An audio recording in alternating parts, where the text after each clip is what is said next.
você fique aí, guarda o seu coração e nós vamos terminar a nossa conversa do nosso mês de maio, amém? Hoje é o momento que Deus vai elevar o nosso entendimento para que a gente possa entender verdadeiramente por que Deus nos chamou, por que nós estamos aqui, amém? Qual a razão de tudo isso na nossa vida. Eu vou começar em Gálatas 5, eu vou ler o versículo 1, depois vou ler do 16 ao 25, amém? Só como base introdutória daquilo que nós vamos orar, né, e ministrar. Gálatas 5.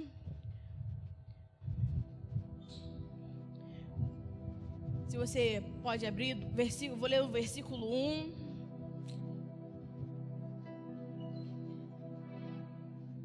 E depois vou para o versículo 16 ao 25. Diz assim a palavra do Senhor. Gálatas 5, versículo 1. Para a liberdade foi que Cristo nos libertou. Permanecei, pois, firmes e não vos submetais de novo ao jugo da escravidão. Versículo 16. Digo, porém, andai no Espírito e jamais satisfareis as concupiscências da carne. Porque a carne milita contra o Espírito e o Espírito contra a carne, porque são opostos entre si, para que não façais o que porventura seja do vosso querer. Mas, se sois guiados pelo Espírito, não estáis sobre a lei.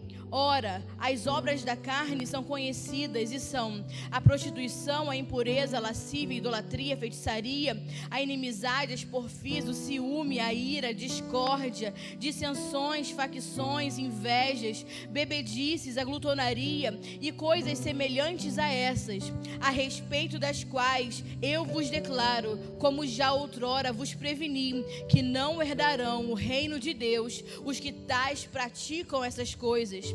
Mas o fruto do Espírito é amor, alegria, paz, longanimidade, benignidade, bondade, fidelidade, mansidão e domínio próprio. Contra essas coisas não há lei, e os que são de Cristo Jesus crucificaram a carne com as suas paixões e concupiscências. Se vivemos no Espírito, andemos no Espírito. Amém? Vamos orar. Senhor, obrigado pela sua palavra, que possamos ver com claridade, Senhor, a sua vida, o seu chamado, não somente hoje, Senhor, mas a partir de hoje. Que desde o Espírito, Senhor, porque já que somos do Espírito, que possamos viver pelo Espírito, como a palavra já diz, Senhor, aqueles que vivem para o Espírito e no Espírito, já crucificaram consigo a sua carne e todos os seus desejos, todas as suas vontades, Senhor. Eu quero declarar, Senhor, nessa guerra da carne com o Espírito venceu. O Espírito vive em nós, o Espírito nos governa, e desde o seu Espírito, o Senhor está limpando os nossos pensamentos, Senhor, está derrubando toda e qualquer fortaleza, Senhor, está limpando nossos olhos, a nossa mente, a nossa emoção, para que possamos fluir no Espírito com liberdade, Senhor. Então que o Espírito comece a ministrar na nossa alma, sujeitar a nossa alma a tudo aquilo que é Deus, a tudo aquilo que é eterno, Senhor. Que possamos, Senhor, ter um Espírito, Senhor, que sujeita a alma, porque quando a alma é ministrada pelo Espírito, a alma repousa, a alma entra em descanso, a alma se entra num lugar de paz. Então que possamos, Senhor, como diz a Tua palavra, olhar para Cristo, olhar para as coisas que são do alto, olhar para as coisas eternas, Senhor, porque as coisas debaixo da terra só há confusão, mas nós estamos assentados em lugares celestiais, Senhor. Estamos posicionados em Cristo, posicionados na sua vida, na sua autoridade, na sua verdade, no seu reino. E Cristo é sobre todo nome, e Cristo é sobre todas as coisas, e nós estamos nele, e nós estamos em Cristo. Cristo está acima de todas as coisas que se nomeiam nessa terra, visíveis e invisíveis, Senhor. E declaramos que estamos posicionados em Cristo, e em Cristo nós temos tudo e somos tudo aquilo que Ele é. Então te pedimos, Senhor, e declaramos que queremos viver pelo Espírito, queremos viver a sua realidade. Nos permita encontrar a sua realidade em cada palavra, porque sem o seu Espírito as palavras são abstratas, apenas de sabedoria humana, mas quando o Senhor fala, o Senhor abre diante de nós a sua realidade. Então fala conosco nesse dia, fale ao nosso espírito, Senhor, fale acerca da sua verdade, da sua realidade, Senhor, porque mais do que aprender conceitos corretos, nós desejamos desfrutar da sua realidade, em nome de Jesus. Se você crê, diga amém. Glória a Deus. Eu iniciei nesse texto para entender que fique claro tudo aquilo que nós ministramos ao longo desses domingos, que de fato há uma luta contra a carne e o espírito, mas a palavra é clara: aqueles que foram crucificados com Cristo já não vivem pela carne, já não vivem para esse mundo, porque aquilo que é do Espírito vive pelo Espírito. Aquele que é do Espírito não mais vive pelos desejos da carne, não mais vive todas aquelas coisas que vai falar sobre o que é, as obras da carne, aonde a palavra deixa bem clara: quem pratica as obras da carne não entra no reino de Deus. E o nosso intuito é fazer entender e levar a igreja ao entendimento que nós nascemos para reinar, amém? Nós nascemos para viver o reino de Deus, não apenas um reino futuro quando Cristo voltar, mas um reino presente. E para isso temos que ter a consciência que já fomos com Cristo crucificados e com Ele vivificados, amém? Com Ele nós temos uma nova vida, e essa nova vida, essa vida de um espírito que foi reconciliado, regenerado, não é feito para viver na carne, porque a palavra vai dizer bem claro, elas são opostas. A carne é oposta ao espírito, então quer dizer que elas não convivem bem entre si. Então nós temos que entender que nós nascemos de novo em Cristo, e nesse novo nascimento vivemos pelo Espírito. E cada pessoa que começa a viver a sua realidade, começa então a dar sentido à obra da cruz. Porque Jesus não morreu para nos dar conceitos, Jesus não morreu para nos dar letra, Ele morreu para nos dar a sua vida. Então, quando nós começamos a viver pelo Espírito, viver a realidade de Deus, nós damos sentido a essa crucificação, a obra da cruz, porque Ele veio nos dar uma vida abundante. Ele veio para nos dar a plenitude da sua vida. Então nós temos que nos desintoxicar de tantas coisas, de tanta informação. São tantas, como nós falamos domingo passado, são tantas sombras que distorcem o desenho exato da igreja. Sombras, enganos, que vai nos tornando homens e mulheres pesados, lentos e amargurados. Mas quando vivemos pelo Espírito, a sua realidade nos torna ágeis, a sua realidade nos torna amável como Ele é, a sua realidade nos faz deleitar em tudo aquilo que é Cristo, mesmo no dia mau. Quando nós vivemos pelo Espírito, vivemos a realidade da vida eterna que está dentro de nós. Não nos custa mais fazer nada para o Senhor, não nos custa mais obedecer, não é mais difícil obedecer, porque é difícil obedecer ao Senhor enquanto nós estamos militando, lutando contra o Espírito, quando a nossa carne nos governa, quando a carne está muito viva em nós. Aí sim nós temos dificuldades de obedecer ao Senhor, mas quando nós vivemos a sua realidade, quando verdadeiramente vivemos pelo Espírito, não há mais dificuldade em obedecer, porque obedecer ao Senhor deixa de ser um sacrifício e passa a ser o nosso prazer. Deixa de ser algo pesado e passa a ser algo leve, algo prazeroso. Por quê? Porque pelo Espírito entendemos que nós servimos por amor, que não há outra vontade em nós que não seja a vontade de Deus. E se por acaso o ministério se tornou pesado, se por acaso às vezes a sua vida, no seu casamento, na sua família se tornou pesado, se as coisas se tornaram pesadas, o que você precisa é viver pelo Espírito, voltar a viver a realidade de Deus. Você precisa que Cristo seja a sua realidade, não apenas um momento. Cristo tem que ser a nossa realidade diária.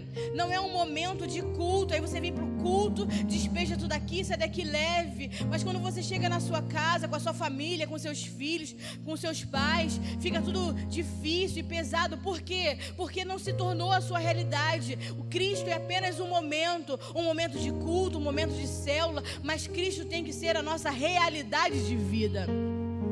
Então as coisas vão começar a fluir. Então nós temos que identificar que não são as coisas, não são as pessoas que tornam a nossa vida difícil, mas é a ausência da realidade de Deus. A ausência da vida no Espírito torna tudo muito pesado, torna tudo muito difícil. E a gente culpa o próximo, a gente culpa as pessoas, a gente culpa os ambientes, mas na verdade é a nossa ausência de vida com Deus. É a nossa ausência de vida no Espírito. Por que eu estou dizendo isso? Porque nós, se olharmos para a vida de Paulo, nós podemos ver que você pode estar numa prisão e ter prazer de viver. Você pode estar sendo levado para uma cruz como Cristo e ter prazer de viver e fazer a vontade de Deus. Você pode estar numa tormenta e ter paz. Por quê? Porque não são as coisas, não são as circunstâncias que nos definem, mas qual realidade nós vivemos. Então nós temos que viver a realidade de Deus. Nós entendemos até aqui? Diga amém. Isso é fundamental para entender aquilo que nós vamos começar a ministrar agora, amém? Lá em 1 Pedro 5:10 e depois eu vou ler Filipenses 1:6. 1 Pedro 5:10 e Filipenses 1:6, anote. Diz assim a palavra do Senhor em 1 Pedro 5:10: Ora, o Deus de toda graça, que em Cristo vos chamou à sua eterna glória, depois de terdes sofrido por um pouco, Ele mesmo vos há de aperfeiçoar, firmar, fortificar e fundamentar. Filipenses 1:6: Tendo certo que aquele que em vós começou a boa obra, a aperfeiçoará até o dia de Cristo Jesus. É a realidade que o homem foi gerado. A realidade de Deus é que o homem foi gerado para corresponder a um desenho. Eu trouxe esses textos para que você possa entender qual é a realidade de Deus, qual é a proposta de Deus para nós. E qual é a proposta de Deus para nós? A proposta é que Deus tem um desenho. Desde a eternidade Ele tem um desenho, Ele tem um padrão, Ele tem um modelo. E nós temos que corresponder a esse modelo. Toda a criação foi feita para corresponder ao modelo que Deus previamente desenhou, previamente, planejou. E esse desenho não é apenas um assunto ministerial para pastores, para apóstolos, para evangelistas, não. É uma responsabilidade de todo crente. É uma responsabilidade de toda a igreja. Todos nós deveríamos entender o desenho de Deus. Porque o que foi criado, se não responde ao desenho de Deus, pelo qual ele foi criado, ele vai se perder. Tudo que não corresponde ao desenho de Deus, uma hora vai se perder. Porque tudo foi criado com um propósito. Tudo foi criado com um desenho. E o desenho marca o limite do uso. O que significa isso? Significa que todo desenho tem o seu propósito. Todo o seu desenho tem o porquê foi feito, o porquê foi criado, com que objetivo foi feito. E nós fomos gerados com um propósito. E esse propósito tem que responder a um desenho perfeito. E que desenho perfeito é esse? Cristo. Nós fomos gerados em Deus para corresponder ao desenho perfeito de Deus, que é Cristo. Então eu não posso viver a minha vida da minha maneira. Eu não posso viver a minha vida da maneira que eu quero. Por quê? Porque senão eu estou fora do desenho, e tudo aquilo que está fora do desenho vai se perder. Porque a minha vida, ela só se torna útil se eu responder a esse desenho perfeito. E para responder a esse desenho perfeito, nós temos que amadurecer.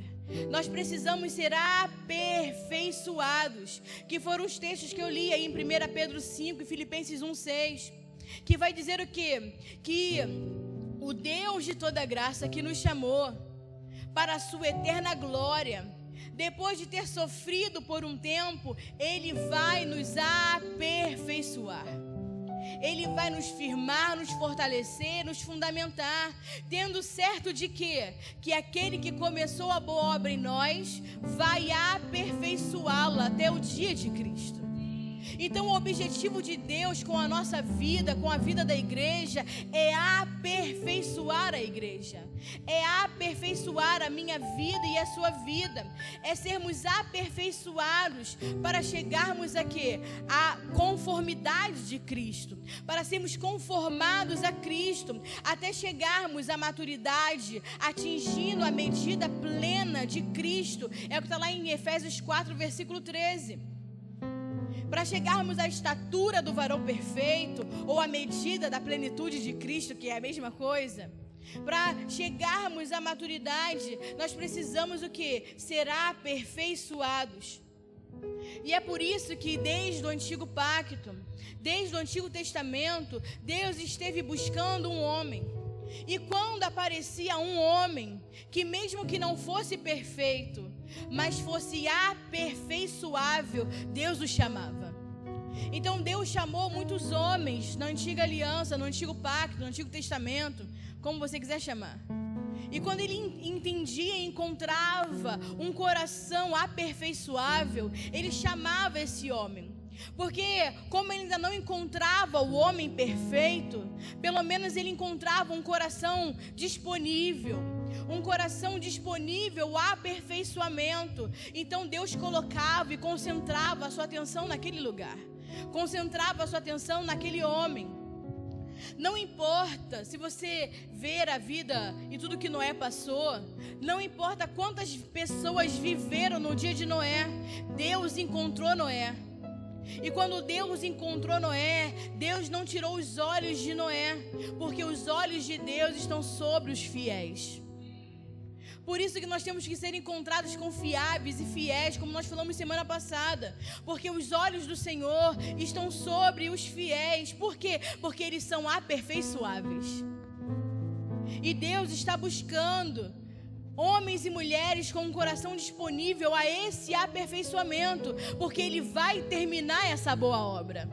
E essa boa obra é nos aperfeiçoar até chegarmos à medida de Cristo. Estão entendendo? Diga amém.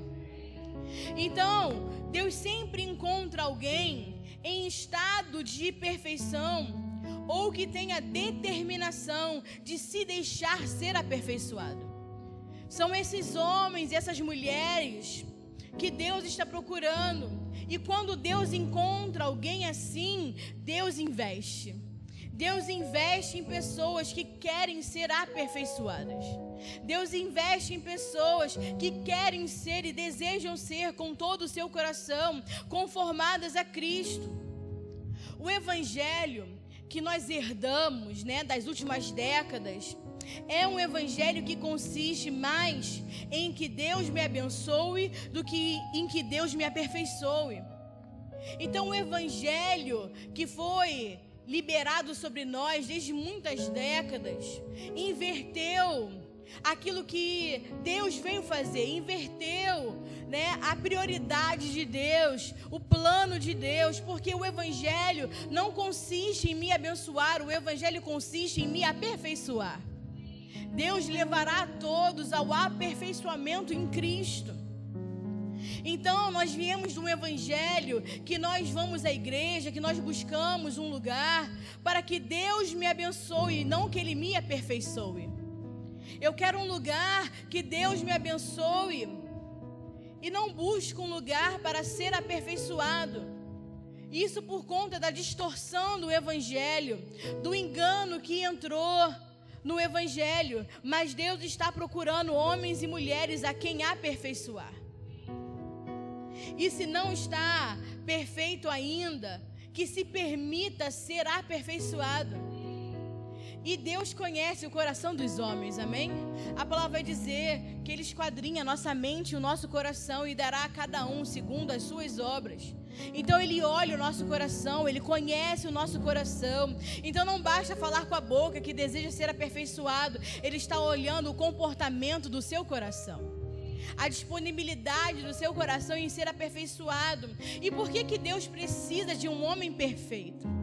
Por que Deus precisa desse homem perfeito? Por quê? Porque essa perfeição une os céus e a terra. Toda vez que eu falo de perfeição, é a estatura plena de maturidade, amém? Perfeição e maturidade são sinônimos, amém?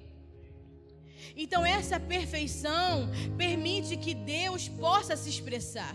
Porque quando eu atinjo essa perfeição, nós conseguimos unir o céu e a terra. E quando nós unimos o céu e a terra, Deus consegue se expressar. Deus pode se expressar, e esse é o propósito de Deus. Ele deseja se expressar através da sua igreja perfeita nessa terra. Nos dias de Ezequiel, se você for ler Ezequiel, e eu proponho que você leia Ezequiel 22, Deus disse que buscou um homem que pudesse colocar entre o céu e a terra, que pudesse colocar entre ele e a terra, e não o encontrou.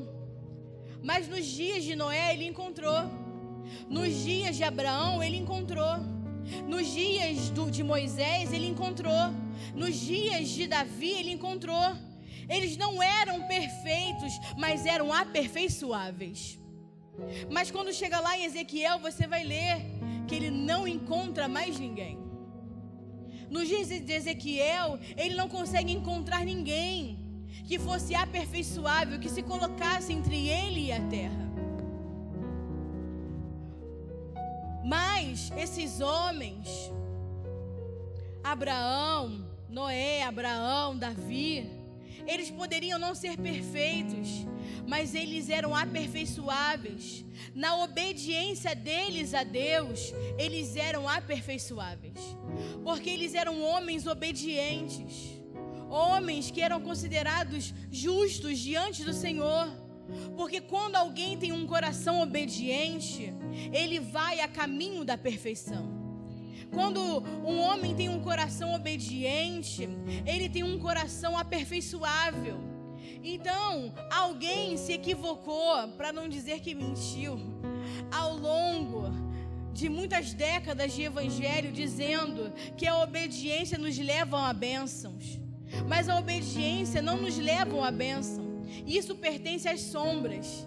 Isso pertence ao antigo pacto. A obediência não nos leva à bênção. A obediência nos leva a um lugar mais relevante, que é o quê? Ser aperfeiçoado. A obediência nos leva a esse lugar de aperfeiçoamento, que é onde a vida de Cristo cresce, que é onde nós somos conformados a tudo aquilo que Ele é o lugar onde nós conseguimos nos tornar perfeito como Cristo é. Então a obediência não nos leva à bênção. A obediência nos leva a sermos conformados, aperfeiçoados a Cristo, amém? A questão é que agora, depois da cruz, essa perfeição, ela é mais complicada. Chegar a essa perfeição se torna um pouco mais complicada. Por quê? Porque qual era a medida para se atingir aquilo que era perfeito ou aperfeiçoável no Antigo Testamento?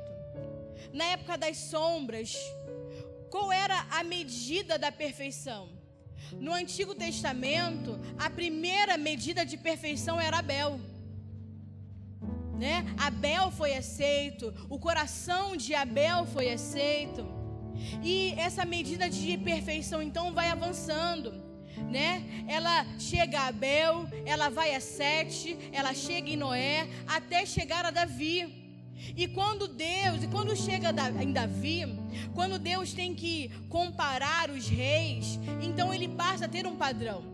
No Antigo Testamento, quando chega em Davi, ele passa a ter um padrão, um modelo de perfeição, que ele começa a comparar os outros reis. E esse modelo era Davi. Porque qual foi a medida padrão que Davi deixou? Um padrão de perfeição, que é um coração aperfeiçoável, um coração obediente a Deus. E quando vinham os próximos reis, e quando vinham outros reis, eles eram julgados no padrão de Davi. Eles eram julgados na medida de Davi. E é por isso que até hoje eles esperam um rei conforme Davi. É por isso que eles não entenderam que quando Cristo veio, a medida mudou, porque eles ainda estavam esperando um rei conforme Davi, na medida de Davi, porque no Antigo Testamento, Davi se tornou o modelo. Davi se tornou o modelo de rei. Vocês estão entendendo? Diga amém. Mas tudo se complicou, por quê? Porque veio o Filho de Deus. E quando Cristo veio, essa medida, esse padrão de perfeição se tornou mais elevado. A medida de perfeição agora se elevou, a graça elevou o padrão. A graça do Senhor vai elevar o padrão, porque agora eu não olho mais para Davi, agora eu tenho que olhar para Cristo. Agora eu não tenho que olhar mais para Abraão, eu tenho que olhar a Cristo. O que Deus está dizendo? O que Deus está dizendo agora é: eu já não te quero como Noé, eu já não te quero como Abraão, eu já não te quero como Moisés, eu já não te quero como Davi. Eu quero vocês agora conforme o meu filho. Eu quero vocês agora conforme Cristo. O que Deus está dizendo para nós é que eu não quero menos, que vocês sejam menos do que Ele. Eu não quero que vocês sejam quase como Ele. Eu não quero que vocês sejam parecidos com Ele. Agora eu quero que vocês sejam a exatidão de tudo aquilo que Ele é. Agora vocês têm que atingir essa perfeição, porque agora o padrão de perfeição é Cristo. Agora o padrão de perfeição já não é Noé, já não é Abel, já não é Abraão, já não é Davi, já não é Moisés. O modelo de perfeição agora é Cristo. Então a graça eleva o padrão, a medida que agora nós temos que alcançar. E vem o apóstolo Paulo então dizer para nós, e essa é a mensagem de glória, que agora nós somos muitos filhos para serem conformados ao Filho, que está lá em Romanos 8. E agora Paulo vem com a notícia, com a mensagem de glória que é. Qual é a mensagem de glória? Qual é a glória da igreja? Ser aperfeiçoada até chegar à perfeição em Cristo. Essa é a glória da igreja. Entenda, ninguém sozinho consegue dar a medida perfeita de Cristo, mas o seu corpo sim. Por isso que Deus não olha o individual, Ele olha o coletivo, Ele olha o corporativo. Porque agora o cabeça e o seu corpo são um. Então um corpo perfeito com a cabeça perfeita. Esse é o desejo de Deus. Que o corpo de Cristo seja conformado a essa perfeição. E é por isso que Deus está buscando homens e mulheres fiéis, que mesmo que ainda não sejam perfeitos, sejam aperfeiçoáveis. Homens e mulheres que se permitam ser aperfeiçoados. Por quê? Porque nesse corpo, no corpo de Cristo, não há espaço para rebeldes. Nesse corpo não há espaço para orgulhosos. Nesse corpo não há espaço para aqueles que pensam somente em si, somente nos seus próprios interesses. Nesse corpo há espaço para os humildes de coração, para aqueles que desejam ver o Senhor, para aqueles que desejam ser conformados, aperfeiçoados, para aqueles que estão dispostos a deixar tudo que os impede de ganhar a Cristo, de alcançar o seu mais excelente conhecimento. Aqueles que estão dispostos a deixar tudo que impede eles de viverem em obediência à sua vontade. Porque quando eu vivo em obediência à vontade de Deus, eu sou aperfeiçoado. Então Deus precisa de um ser perfeito na terra. E é por isso que Ele gerou a sua igreja. A igreja não foi gerada em Cristo à toa. A igreja foi gerada porque Deus precisa de um ser perfeito nessa terra para ser a sua expressão. Aí Deus precisa que a igreja possa representá-lo. em toda a sua perfeição, em todo o seu governo. Então, Deus está edificando o quê? O seu ser perfeito. Deus está edificando o seu corpo perfeito, a sua igreja, o corpo de Cristo, por meio de homens e mulheres que se permitem ser aperfeiçoados. Quando um crente entende isso verdadeiramente, mais do que dizer, pastor, me abençoe, você vai virar para o seu pastor e vai começar a dizer, pastor, me aperfeiçoe. Porque quando nós entendemos isso, nós entendemos que nós não precisamos de bênção, porque nós já somos abençoados. Como nós falamos domingo passado, a bênção está dentro de nós, amém? O leite e mel está dentro de nós. O que nós precisamos agora é o quê? Ser aperfeiçoados. Porque essa graça que nos alcançou, que elevou a medida, ela começa com a nossa redenção. Essa graça que nos alcançou, ela começa com a redenção, mas ela termina com perfeição. Essa graça, ela veio nos resgatar, ela veio nos remir, ela veio nos salvar, mas essa salvação, ela é plena.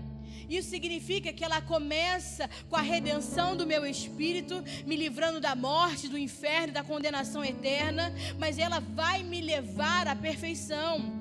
A grande salvação de Deus é alcançarmos a plenitude de Cristo.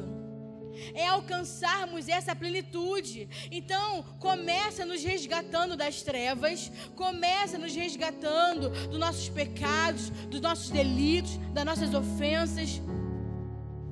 Mas ela vai nos levando a um caminho de aperfeiçoamento até chegarmos à medida exata de Cristo. Então o Senhor não apenas nos resgatou, mas Ele está nos aperfeiçoando. Então você não vem à igreja para ser abençoado, você vem à igreja para ser aperfeiçoado. Nós nos reunimos como corpo para sermos aperfeiçoados. Você vem ao discipulado para ser aperfeiçoado. Você vai à célula para ser aperfeiçoado. Você vai às resenhas da sua equipe, da igreja, para ser aperfeiçoado. Porque quando o corpo se reúne, há aperfeiçoamento. Por isso que Cristo é a nossa esperança de glória. Por quê? Porque nós seremos como Cristo nessa terra. Cristo é a nossa esperança de glória, porque a glória da igreja está em ser aperfeiçoada. E à medida que eu sou exposta à sua palavra, à medida que eu sou exposta ao corpo, que eu sou exposta a Cristo, eu entro nesse processo de aperfeiçoamento que vai me levar à glória. Vocês estão entendendo? Diga amém. Por isso que nós ministramos nesses dias que o tempo da estação de hoje é uma estação de maturidade, é uma estação onde Deus está cumprindo aquilo que está em Apocalipse 22, que vai dizer que o justo continue a ser justo, que o limpo continue se limpando. Isso significa o quê? Que nós temos que permitir, sem nenhuma restrição, continuar sermos aperfeiçoados, até atingirmos como corpo, como igreja, a perfeição em Cristo. Então você precisa entender isso. Por quê? Se você não entende isso, se você não entende o porquê Deus te chamou, o propósito de Deus para conosco, que é nos aperfeiçoar, você vai passar a sua vida toda na igreja buscando bênçãos, buscando pelas suas necessidades, buscando coisas para preencher, né, os seus interesses. E você vai passar a sua vida na igreja e não vai ser aperfeiçoado.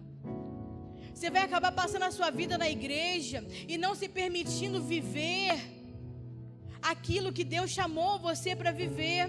E quando você não permite ser aperfeiçoado, é uma grande perda de tempo. E aí você vai passar a sua vida e falar: eu passei a minha vida na igreja, não serviu de nada. Por quê? Porque você não abriu o seu coração para ser aperfeiçoado. Você veio atrás de coisas, você veio atrás de bênçãos, você nunca veio atrás de Cristo. Então tem pessoas que falam: eu passei minha vida toda na igreja, minha infância toda na igreja, minha adolescência na igreja, agora eu não quero mais saber de igreja, que é só perda de tempo. Sim, porque você veio procurando bênçãos, você veio procurar saciar suas necessidades, você não veio para cumprir o propósito de Deus, que é ser aperfeiçoado. E o Senhor está buscando uma igreja perfeita. A esposa de Cristo é perfeita. A palavra vai dizer que a sua igreja é gloriosa. A sua esposa é preparada. A sua esposa tem que estar pronta para Ele. E só vamos nos aprontar sendo aperfeiçoados. Se eu permitir passar por esse processo de aperfeiçoamento, então eu quero te animar, amém? Eu quero te animar porque você ainda não conheceu a melhor versão sua.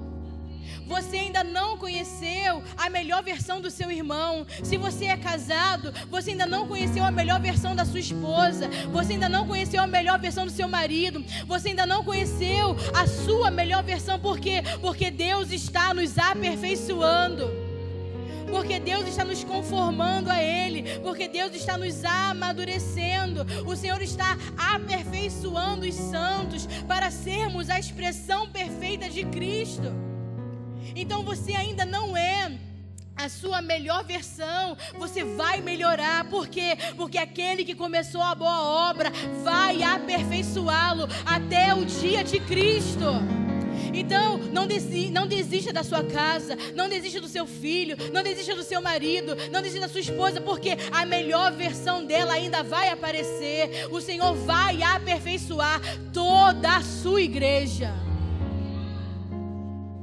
E a minha oração é que você deseje ser aperfeiçoado. Que arda no seu coração a vontade de ser aperfeiçoado. Que arda no seu coração a vontade, o desejo de vir ao culto, porque você sabe que lá você vai ser aperfeiçoado em mais uma medida. Que arda no seu coração estar na célula, estar no discipulado, não para reter informação, mas porque você sabe que Deus separou uma medida naquele dia para que você seja aperfeiçoado. Não é para satisfazer os nossos desejos religiosos, para agradar a homens, não. Deseje o aperfeiçoamento de Deus. Deseje ser aperfeiçoado por Ele. Deseje ser o corpo de Cristo perfeito. Você tem que desejar ser como Cristo é. O seu foco tem que ser conforme a Cristo. Você tem que estar disposto a crescer nessa vida todos os dias. E essa é a minha oração. Uma igreja que entenda e que deseje ser como Cristo é. Que deseje ser aperfeiçoada. Que não é um peso, que não é uma dor, mas é uma alegria, porque sabe que Cristo está crescendo em nós. Porque entenda, nós fomos abençoados na vitória da cruz. A vitória na cruz já garantiu todas as nossas bênçãos. Já nos garantiu sermos herdeiros com Cristo de todas as coisas. Agora eu congrego não para ser abençoado, nós congregamos para sermos aperfeiçoados. E esse aperfeiçoamento, ele vem por meio da sua palavra de vida, amém? Esse aperfeiçoamento, ele vem através da palavra. Por quê? Porque a palavra é espírito e vida. E ela é mais afiada, mais cortante do que espada de 2 gumes, amém? Então esse aperfeiçoamento vem pela palavra da vida. Mas eu tenho outras 2 notícias para você. Que esse aperfeiçoamento também vem por meio de problemas, que são as provas, as circunstâncias, as tribulações. Mas você também é aperfeiçoado por meio de pessoas. Olha para esse irmão que está do seu lado assim com muito amor, dá um sorriso para ele. Ele vai ser a razão do seu aperfeiçoamento. Porque às vezes os problemas não vêm em forma de coisas, vêm em forma de pessoas. Às vezes as circunstâncias não são ocasionadas pelas coisas comuns da vida, mas vêm por meio de pessoas. Você é aperfeiçoado tendo problema com seu irmão. Tá clarificando, né? Tá clarificando.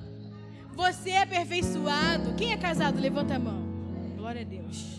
Casem, é ótimo. Você é aperfeiçoado através do marido que Deus te deu. Você é aperfeiçoado através da esposa que Deus te deu. Você é aperfeiçoado, né, através dos seus irmãos, dos membros, dos seus líderes, dos seus pastores, dos seus colaterais. É um irmão aperfeiçoando outro irmão. Sabe por quê? Porque lutar contra o diabo, todo mundo sabe. Vencer contra as circunstâncias da vida, todo mundo sabe. Mas quando nós temos problema com o irmão, você às vezes até quer sair da igreja por conta disso. Quando você se magoa com seu irmão, quando seu irmão te chateia, é motivo até de você sair da igreja e procurar outra igreja. Mas entenda, Deus está te aperfeiçoando. Deus está te aperfeiçoando para saber qual a melhor versão de você vai sair de tudo isso. Deus quer ver a melhor versão de nós. Porque quando está tudo bem, está tudo bem. Mas quando vem os problemas, quando vem a adversidade, quando vem aquele irmão que vem assolar o nosso dia, a nossa vida, aí daí que Deus quer ver a nossa melhor versão. Porque os imaturos correm, os imaturos vão embora, os imaturos vão atrás de conforto, mas os maduros resolvem as suas adversidades. Os maduros se colocam de pé para resolver as suas adversidades. Por quê? Porque eles entendem que assim eles crescem em Cristo. Que essa é a forma de ser aperfeiçoado. Então esse irmão que está do seu lado, o irmão que você convive, o irmão da sua célula, o irmão do seu discipulado, o irmão que você congrega, o que ele está tirando de você? Carne ou espírito? O que esse irmão tira de você? Carne ou espírito? Ai, pastora, quando eu vejo aquele irmão eu tenho vontade de matar. Então o problema não está no irmão, o problema é a sua carne. O problema não é o irmão, o problema é que o que ele tira de você é carne. O que você é? Deus vai vendo as suas versões, mas Deus está te aperfeiçoando, amém? Ele te aperfeiçoou com a palavra, Ele te aperfeiçoou com o seu Espírito Santo, Ele nos aperfeiçoou com os seus ensinos, mas Ele nos aperfeiçoou com pessoas. Deus está nos aperfeiçoando. Então chega de responder à carne, porque ou você é nascido da carne ou você é nascido do Espírito. E como eu li no início, se você é nascido do Espírito, então viva no Espírito. Porque nós estamos justificando o que nós deveríamos crucificar. Porque quando você fala assim, pastor, mas você não conhece meu marido, você não conhece minha mulher, você não conhece esse irmão, você está querendo justificar aquilo que deveria estar crucificado. Deus está provando aquilo que nós deveríamos matar, que é a nossa carne. Então a pergunta é, não é o que o meu irmão fez, a pergunta é, como eu estou respondendo a ele? Como eu respondo a essa tribulação? Como eu respondo a essa adversidade com meu irmão? É isso que Deus está olhando, como nós vamos responder. Porque pode ser que o irmão chegou agora, o irmão é imaturo, o irmão está sendo aperfeiçoado, e pode ser que Deus está querendo ver uma medida maior de você. E o que você está respondendo para Deus? 1 Coríntios 11, 19 vai dizer que é necessário que hajam divergências entre os irmãos para que se manifeste, para que se torne conhecidos, aprovados.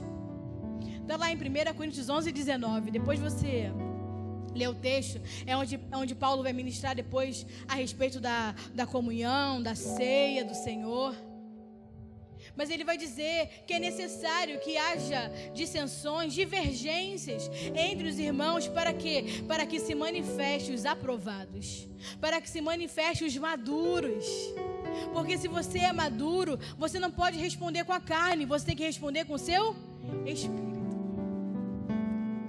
Quem te rouba o desejo de congregar? O irmão ou a carne? Quem te rouba o seu ânimo de vir à igreja, de servir ao Senhor, é o irmão ou é a carne? Eu estou te afirmando que é a carne, não tem nada a ver com seu irmão. Porque se você estivesse vivendo pelo Espírito, nada ia te parar, nada ia te desanimar. Você ia entender, o irmão está passando por um problema, o irmão é imaturo. Se você seguir fugindo de crescer e de amadurecer, se você seguir fugindo de viver pelo Espírito, a carne vai continuar crescendo. Até que você entenda que o problema não é o próximo, que o problema não é o seu irmão, que o problema não é a circunstância, mas é Deus te aperfeiçoando. É Deus querendo te levar a uma nova medida de maturidade, a uma nova medida de Cristo. Então pare de fugir, pare de se justificar, pare de argumentar. Deus está te aperfeiçoando. Agradeça ao Senhor pelo aperfeiçoamento. Porque à medida que eu desejo esse aperfeiçoamento, eu tenho que ser grato quando ele chega. Então, não é tempo de escapar, é tempo de permanecer firme, é tempo de estar afirmado em Cristo. Os problemas são parte do nosso aperfeiçoamento, como está lá em Atos 14, 22, vai dizer que por meio de muitas tribulações, importa que eu entre no reino de Deus. E as tribulações, como eu falei, são as circunstâncias da vida, mas pode ser o seu irmão. Pode vir através de pessoas. Então entenda, não é tempo de fugir, é tempo de enfrentar e ser aperfeiçoado. É tempo de você entender o seu chamado em Cristo. E o seu chamado, antes de servi-lo em coisas, é ser aperfeiçoado por Ele. Porque o nosso verdadeiro chamado é ser a expressão de Deus nessa terra. Esse é o propósito.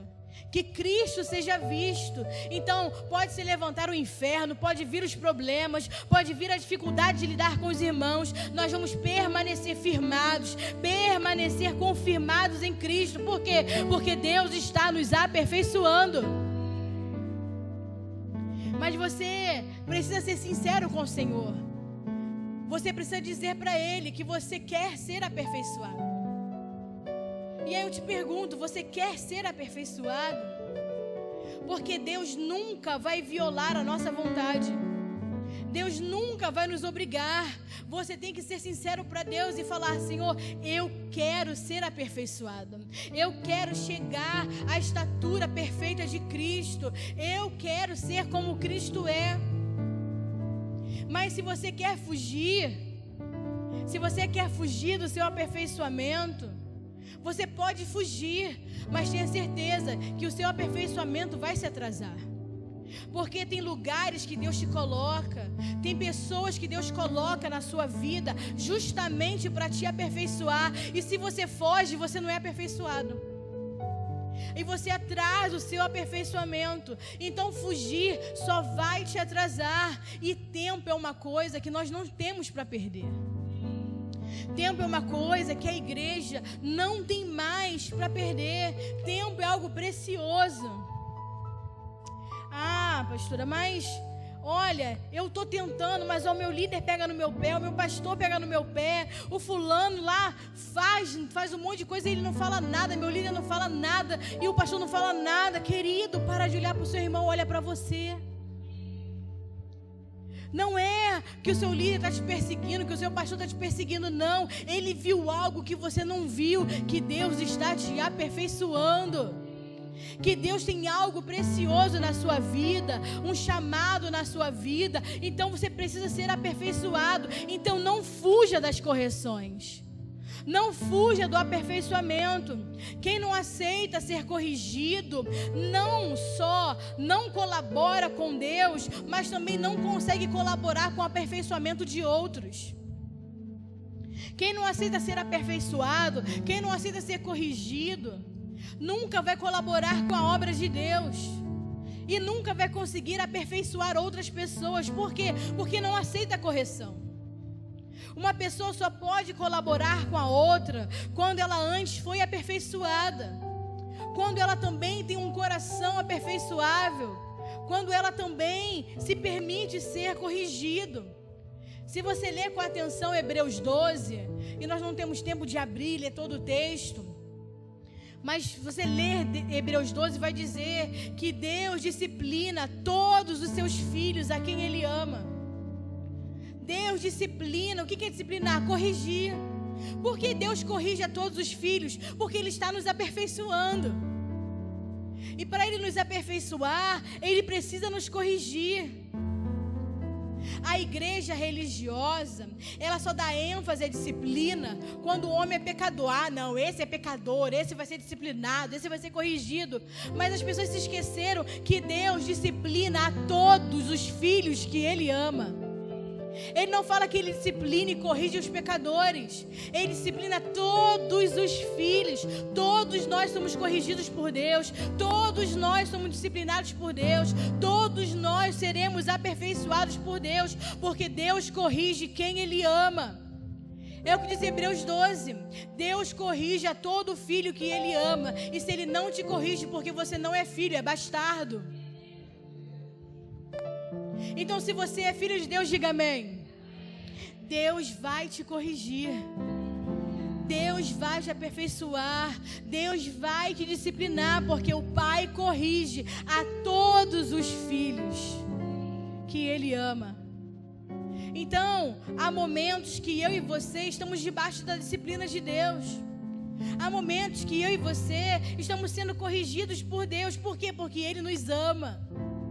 Então Ele está nos moldando, Ele está nos aperfeiçoando.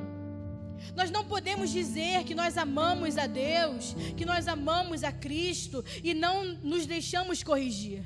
Porque se você ama ao Senhor, você aceita a correção.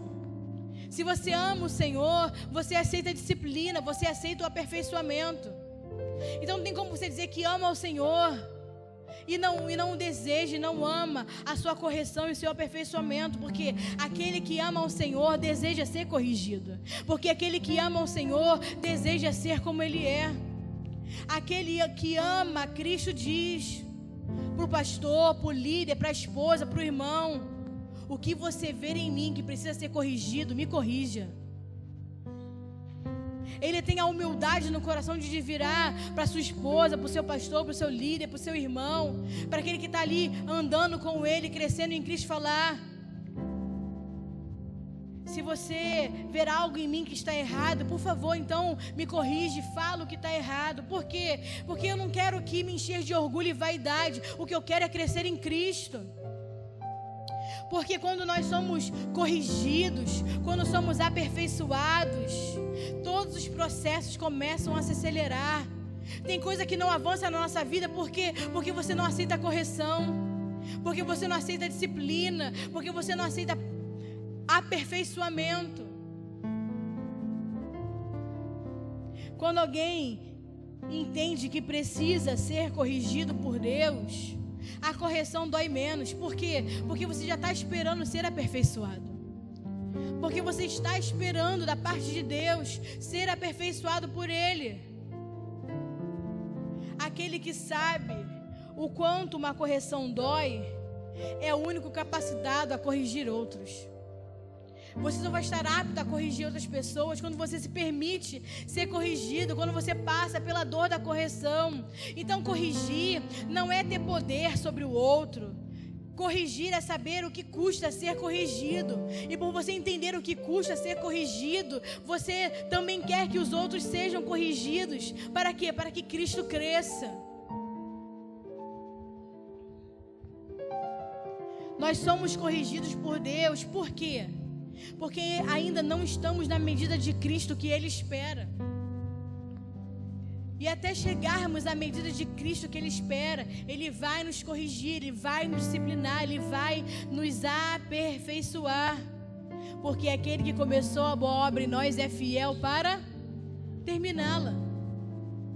E como será isso? Como que Ele vai terminar essa obra em nós? Nos corrigindo, nos aperfeiçoando, nos conformando, nos moldando, tirando os excessos de nós, nos cortando, nos exortando, nos ensinando, removendo de nós tudo que não é Cristo, para que reste apenas Cristo em nós.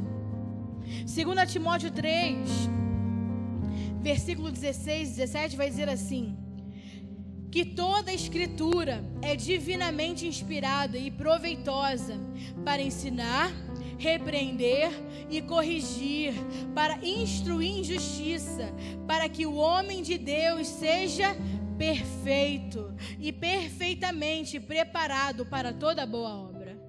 Então, a palavra vem para nos ensinar, para nos repreender, para nos corrigir, para nos instruir, para quê? Para que sejamos homens e mulheres perfeitos, plenamente preparados, maduros para a obra de Deus. Colossenses 1, 28 e 29. Colossenses 1,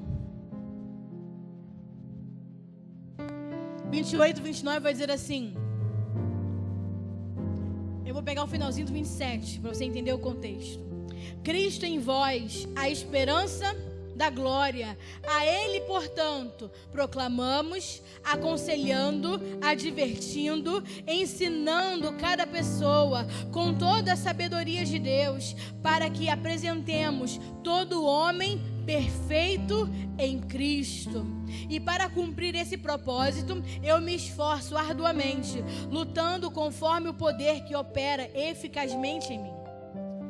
Então, Cristo em nós, a esperança de glória, a esse Cristo nós proclamamos, a esse Cristo nós somos advertidos, nós somos ensinados, com toda a sabedoria desse mundo, não, com a sabedoria de Deus. Para quê? Para apresentar todo homem perfeito em Cristo. Por quê? Porque esse é o propósito de Deus, nos aperfeiçoar. Então, uma dica que eu tenho para você no dia de hoje é: tenha relacionamentos que te aperfeiçoem. Tenha relacionamentos que te façam a cada dia mais ser como Cristo. Tenha relacionamentos, pessoas próximas de você que te façam crescer e amadurecer na vida de Deus. Porque esse é o propósito, apresentar todo homem maduro diante do Senhor. Sabe qual é a finalidade do ministério? A finalidade do ministério é aperfeiçoar os santos, é aperfeiçoar alguém. Deus te chamou para que você seja aperfeiçoado e aperfeiçoe outras pessoas, porque todo homem tem que ser apresentado diante de Deus maduro. Para isso ensinamos, para isso exortamos, para isso advertimos. Por isso que eu falei que o seu aperfeiçoamento não vem só de circunstâncias, coisas casuais, mas vem através de pessoas, porque é seu irmão aperfeiçoando você, você aperfeiçoando o seu irmão. Mutuamente nós estamos nos aperfeiçoando, porque essa é a finalidade do ministério: aperfeiçoar os santos, aperfeiçoar alguém. E para isso você vai contar com a graça. Para isso você vai contar com o Espírito Santo de Deus. Para isso você vai contar com a palavra da vida para essa boa obra. Então, através do Espírito, através da palavra da vida e da graça do Senhor, que elevou a nossa medida de perfeição, nós seremos aperfeiçoados e aperfeiçoaremos a outros, até que todos cheguemos à estatura do homem perfeito. Então, Deus nos introduziu na igreja não para ser abençoado. Deus nos introduziu à igreja para sermos aperfeiçoados. Não fuja do seu aperfeiçoamento. Ah, pastora, vai doer, dói, mas passa. Deus tem um metiolate, ele só arde um pouquinho, dói um pouquinho, mas o final é de glória. Dói um pouquinho, mas o final é de glória, porque as nossas pequenas tribulações não são comparados à glória que há de vir sobre nós. Momentâneos são as tribulações, mas a glória que há de vir sobre nós é eterna. Então não fuja do seu aperfeiçoamento, porque todos aqueles que são aperfeiçoados não envergonham o Evangelho.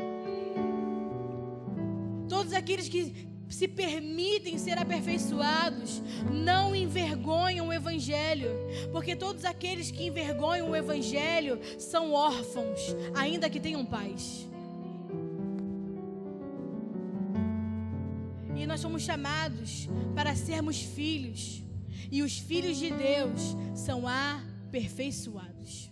Os filhos de Deus são disciplinados, se permitem ser aperfeiçoados, corrigidos, disciplinados.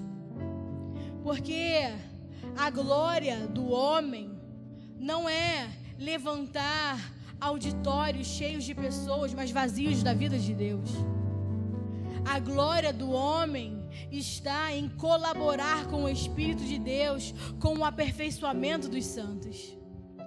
A glória da igreja está em ser aperfeiçoada de pessoas cada vez mais cheias e conformadas a Cristo. Essa é a glória da igreja. Não ter apenas uma igreja cheia, mas uma igreja cheia de pessoas aperfeiçoadas, de pessoas que podem ser a expressão de Cristo nessa terra. Tem muitos lugares que negociaram atração por aperfeiçoamento, que deixaram o aperfeiçoamento pelas atrações. Lugares que estão trabalhando por atração e rebaixam a demanda do aperfeiçoamento, contanto que tenha pessoas. Mas o Evangelho não mudou, a verdade não mudou. Deus nos chama para o aperfeiçoamento. Deus não nos chamou para o entretenimento, Deus nos chamou para o aperfeiçoamento. E quando Deus consegue capturar o nosso coração, Ele libera sobre nós o nosso destino. E aí nós vamos entender que nós encontramos alguém e fomos encontrados por alguém que quer confiar a nós a sua obra. E quando nós nos permitimos ser aperfeiçoados e entendemos aquilo que Deus está fazendo conosco, Deus então entende que pode confiar a nós a sua obra, porque há pessoas que entendem da obra de Deus. Há pessoas que entendem qual é a obra de Deus. E qual é a obra de Deus? Efésios 4. Qual é a obra de Deus? Efésios 4, versículo 7. Eu vou ler o versículo 7, versículo 11 e 12. Está aqui a obra de Deus. Qual é a obra de Deus? Mas a graça foi dada a cada um de nós, segundo a medida do dom de Cristo. E Ele designou alguns para apóstolos, outros para profetas, outros para evangelistas, outros para pastores e mestres, com o propósito. Qual o propósito? De aperfeiçoar os santos para a obra do ministério, para que o corpo de Cristo seja edificado. Então, qual é a obra de Deus? Qual é o propósito de Deus? O propósito é aperfeiçoar os santos. Por quê? Para a obra do ministério, para que o corpo de Cristo seja edificado. Então o Senhor constituiu uns. Para quê? Para viver a própria vida? Para abrir auditórios? Para encher a igreja de pessoas vazias? Para quê? Para nos fazer instrumentos de aperfeiçoamento. Deus nos chamou, designou um para apóstolos, profetas, evangelistas, líderes sobre a igreja. Para quê? Para aperfeiçoar os santos. Com o propósito de quê? Com o propósito da obra, do ministério. Com o propósito de ser aperfeiçoado para a obra do ministério, para a edificação do corpo de Cristo. Entenda, o auditório, isso aqui é necessário para reunir a igreja. Mas para quê? Para o aperfeiçoamento. Isso aqui é necessário para que a gente se reúna como corpo de Cristo. Mas o objetivo não é isso, o objetivo é ser aperfeiçoado. O objetivo não é ter prédios em pé, o objetivo é ter pessoas conformadas a Cristo. Esse é o objetivo da igreja, esse é o objetivo do Evangelho. Mas hoje é mais fácil você levantar um auditório do que conformar pessoas. É mais fácil você conseguir pagar o aluguel de um lugar do que você formar Cristo nos outros. Por quê? Porque a palavra vai dizer que outra vez sinto dores de parto para que Cristo seja formado em vós. Porque para formar Cristo nos outros, para aperfeiçoar os santos, é através de dores, é doído, desgasta, é cansativo, mas é glorioso. Porque não é a nossa obra, é a obra de Deus. E outra vez sinto dores de parto para que Cristo seja formado em vós. E outra vez sinto dores de parto para que Cristo seja formado em vós. Alguém sentiu dores de parto para formar Cristo em você. Você vai sentir dores de parto para formar Cristo no seu irmão. E assim sucessivamente. Mas nós não podemos deixar essa obra, porque essa obra não é nossa, essa obra é de Deus. Jesus disse: eu edificarei a minha igreja e as portas do inferno não prevalecerão contra ela. Então, escuta o que eu vou te dizer. Edificar a igreja significa edificar Cristo nas pessoas. Quando Jesus falou que Ele veio edificar a igreja, Ele não veio edificar prédios, Ele veio edificar pessoas. Ele veio edificar Cristo na vida delas. E quando Deus se propõe a edificar Cristo nas pessoas, o que vai acontecer? As portas do inferno se levantam. Porque a palavra está dizendo que ela não vai prevalecer, mas não quer dizer que ela não vai se levantar. Quando edificamos Cristo nos outros, a porta do Hades, elas se levantam. O que é a porta do Hades? Vamos aprofundar para você entender. Vamos sair da literatura. O que é a porta do Hades? A porta do Hades é a alma do homem não regenerada. É a alma do homem que não foi submetida ao Espírito. É a alma do homem carnal que vive para si. Como assim? Vou dar um exemplo. Se eu pego uma pessoa e falo para ela assim: olha, Deus me colocou na sua vida para te abençoar. Deus me colocou na sua vida e eu vou te prosperar, e Deus vai fazer isso na sua vida, Deus vai te dar aquilo, e Deus vai te dar aquilo outro, e a igreja enche, e as pessoas dão a sua vida, dão um carro, a pessoa dá dinheiro, a pessoa dá relógio, porque encontrou alguém que fale aquilo que ela gosta de ouvir. Você vai ser abençoado, você vai ser próspero, e Deus vai te dar abençoar, e Deus vai te dar dinheiro, e Deus vai te dar casa, você vai ter uma mansão no céu. Mas se eu te digo e falo assim: Deus me mandou até a sua vida, porque eu preciso fazer com que você morra, para que Cristo possa viver, a sua alma se levanta e diz não. Quando chega alguém e fala: eu estou aqui na sua vida, Deus me colocou na sua vida para te fazer morrer, a sua alma já grita: esse homem está maluco, quer me fazer morrer, quer que eu morra para a minha vida, e meus sonhos e minhas vontades. Essa é a porta do Hades que se levanta, mas ela não vai prevalecer, porque Cristo será formado em nós, porque todos nós seremos aperfeiçoados até o dia de Cristo.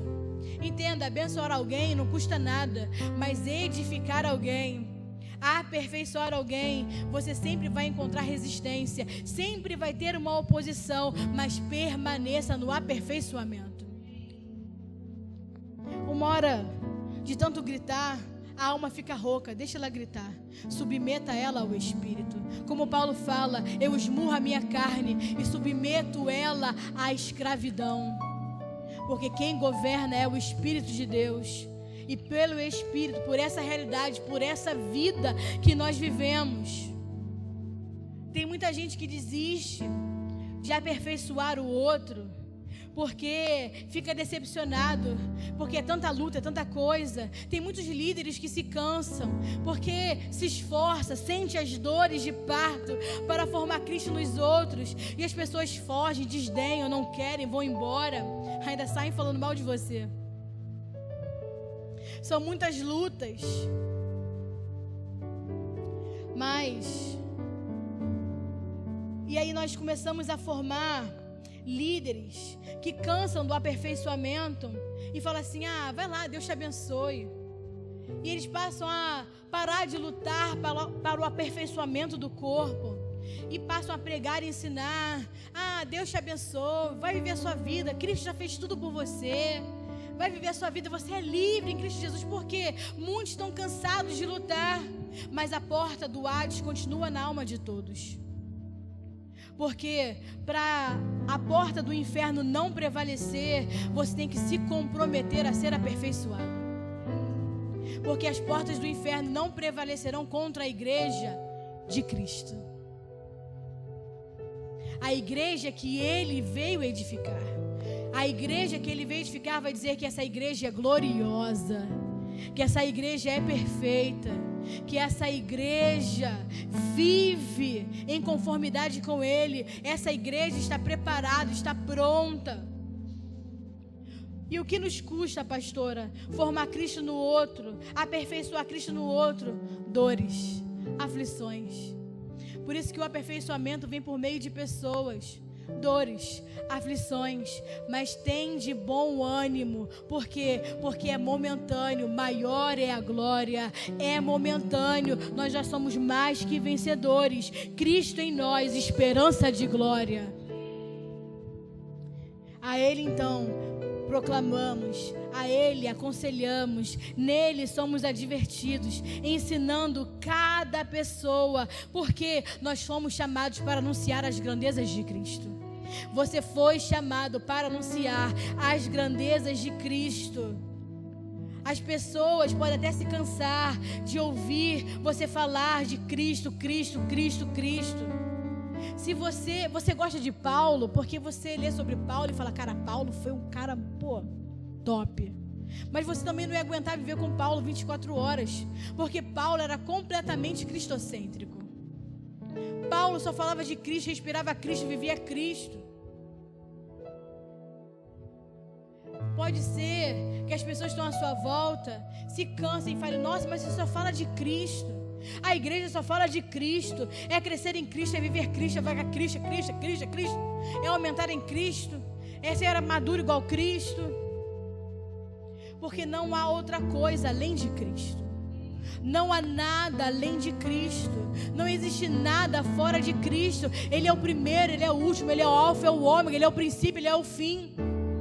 Não há nada fora de Cristo. Cristo sustenta todo o universo. Não é o universo que sustenta Cristo. Cristo sustenta todo o universo. Tudo foi criado em Cristo. Tudo foi criado para Cristo. Tudo foi criado em Cristo. Não há outra coisa a não ser Cristo. Cristo, Cristo, Cristo, até que cheguemos à estatura do homem perfeito, que é Cristo. Tem gente que não entende, e eu quero te levar ao entendimento para a gente poder encerrar. 1 Coríntios 10, 3 vai dizer assim: e todos comeram de uma mesma comida espiritual, e beberam de uma mesma bebida espiritual, porque bebiam da pedra espiritual que os seguia, e essa pedra era Cristo. Então a palavra está dizendo que o povo no deserto, quando saiu do Egito para chegar a Canaã, eles comiam de uma mesma comida, e era uma comida espírito e uma bebida espírito, e essa comida, essa bebida que os seguia era Cristo. Então, que comida era essa? Que comida que o povo do deserto comia? O que significava aquilo que eles comiam? Eles não sabiam. Quando Deus envia comida do céu e ela cai do céu, eles comeram no primeiro dia e chamaram aquilo de maná. Porque maná significa, o que é isso? Maná não é o nome da comida propriamente dita, é porque eles não sabiam o que era aquilo que eles estavam comendo, que eles tinham que colher na manhã, que eles tinham que bater, virar uma farinha para fazer o bolo, para fazer o pão, para poder comer, se alimentar. Não podia sobrar, se sobrasse, tinha que jogar fora, não podia guardar para outro dia, o maná, todo mundo sabe da história do maná. Maná significa o que é isso? Então eles comeram um dia e chamaram de maná. Comeram no segundo dia e chamaram de maná. Comeram no terceiro dia e chamaram de maná. Por quê? Passaram os dias perguntando o que era isso. Nominaram aquele alimento que a palavra em 1 Coríntios 10 vai dizer que era uma comida espiritual. O que é isso? Aquela comida espiritual. Eles vão falar, o que é isso? Então entenda, nós temos uma geração que nunca conheceu o que era maná, que nunca entendeu aquilo que eles estavam comendo, que não sabiam o que comiam, por isso murmuravam, que não entendiam da realidade de Deus, não conseguiam enxergar a comida espiritual, eles viam o natural e se perguntavam: o que é isso?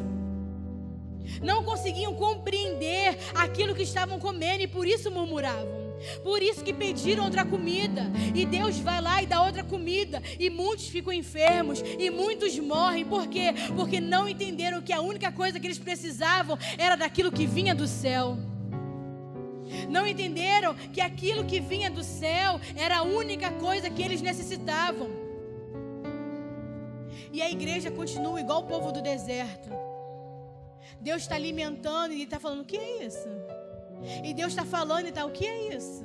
E Deus está alimentando e Ele está: o que é isso? Por quê? Porque não entende do alimento espiritual, porque não vive uma vida no Espírito, porque não entende, não discerne as coisas do Espírito, e passa a vida toda comendo e murmurando, porque não estão entendendo daquilo que está comendo. Murmuram em servir a Deus, murmuram quando são corrigidos, murmuram quando são disciplinados, murmuram ao ser aperfeiçoados, porque não estão entendendo da comida que estão comendo. E vão atrás de outras comidas, e passam mal, e muitos morrem. Por quê? Porque não entendeu que a única coisa que a igreja ainda necessita é daquele que vem do céu. É daquele que veio do céu, porque Cristo é o nosso pão vivo que vem do céu. Ele é o nosso pão da vida. Quando você come aquilo que Deus te dá e não entende, você despreza. Quando você come de algo que você não consegue compreender e entender, por isso que eu falei no início, nós temos que entender e perguntar: vocês entenderam sobre o que é viver no Espírito, da realidade de Deus? Porque você não entende o que é viver a realidade de Cristo, o que é viver no Espírito, você vai comer e vai desprezar aquilo que Deus está te dando de alimento. E Deus vai ficar: o que é isso? Por quê? Porque não é uma comida natural, é uma comida espiritual.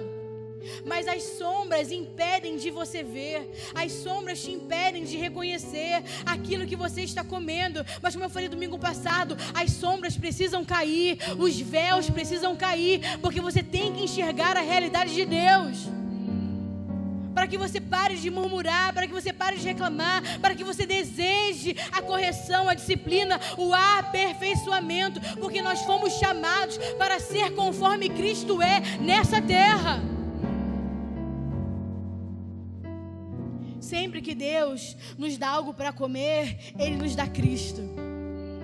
Sempre que Ele nos dá algo para comer, Ele nos dá Cristo. E alguns menosprezam Cristo, por quê? Porque não entendem que em Cristo está tudo aquilo que precisamos.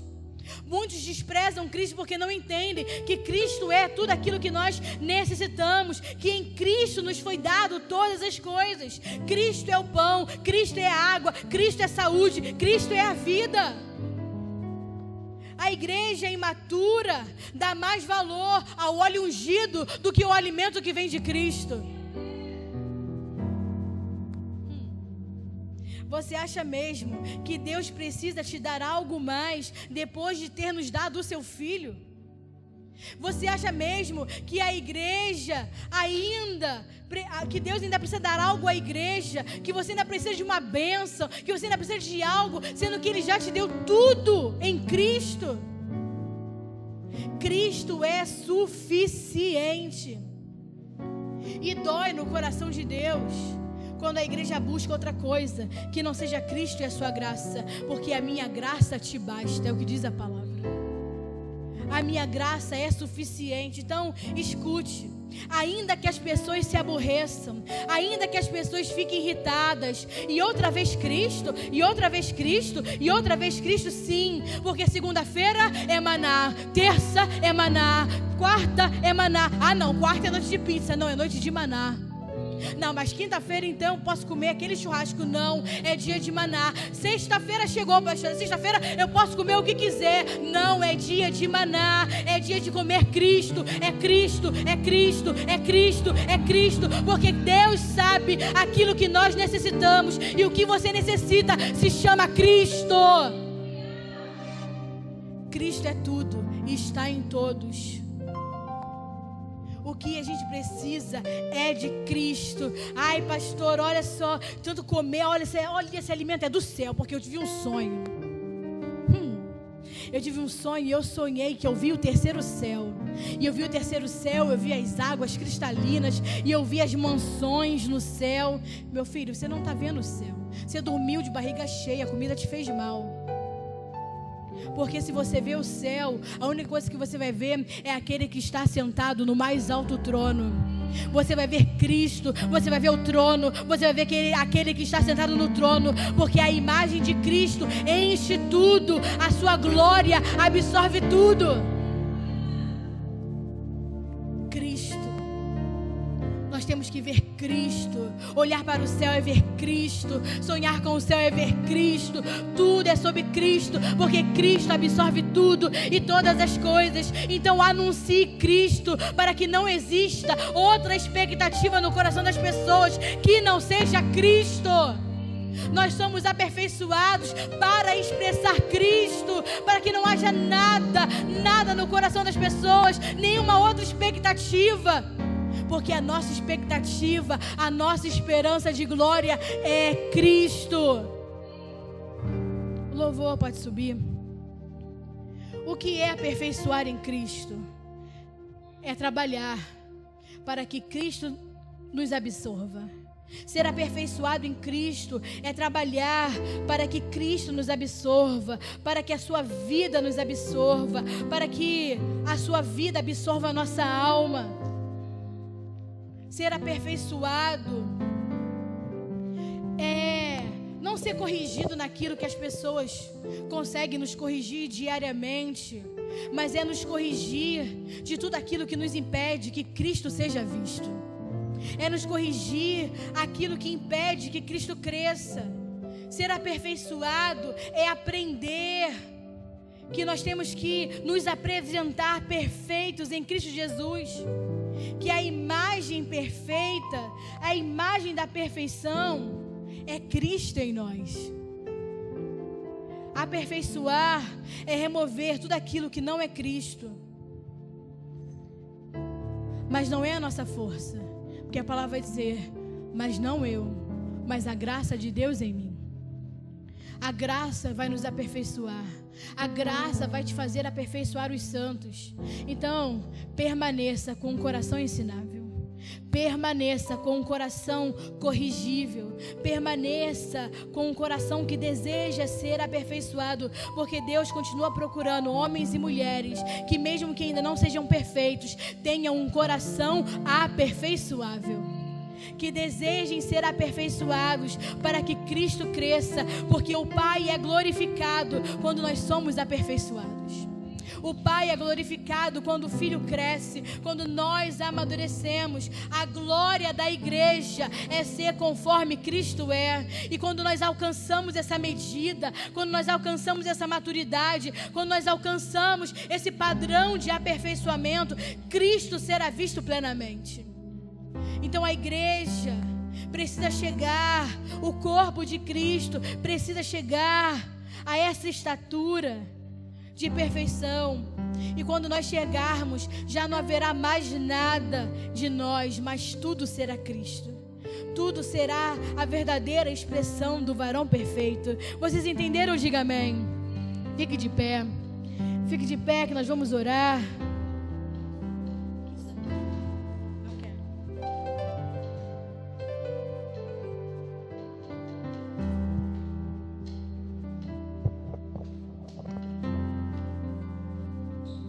Que você possa estar com o seu coração aberto e disponível.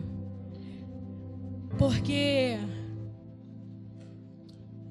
essa palavra que Deus ministrou sobre nós ao longo desse mês e no dia de hoje não é uma comida que nós não reconhecemos, é Cristo. Não é... O que é isso? É a própria vida do Senhor sendo impartida em nós, para que a gente entenda e viva a sua realidade, para que a gente compreenda que Deus nos chamou para sermos aperfeiçoados. Então que você possa abrir o seu coração, amém? Abra o seu coração, esteja com um coração disponível, que Deus possa achar em você um coração disponível para o aperfeiçoamento. E quando Deus encontrar esses corações, Ele vai investir em você.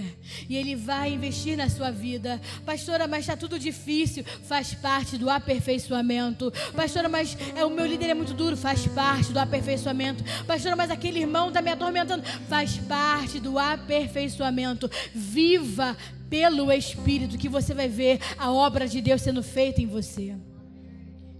Até que você possa ser aquele que também vai aperfeiçoar os santos, amém? Vamos louvar.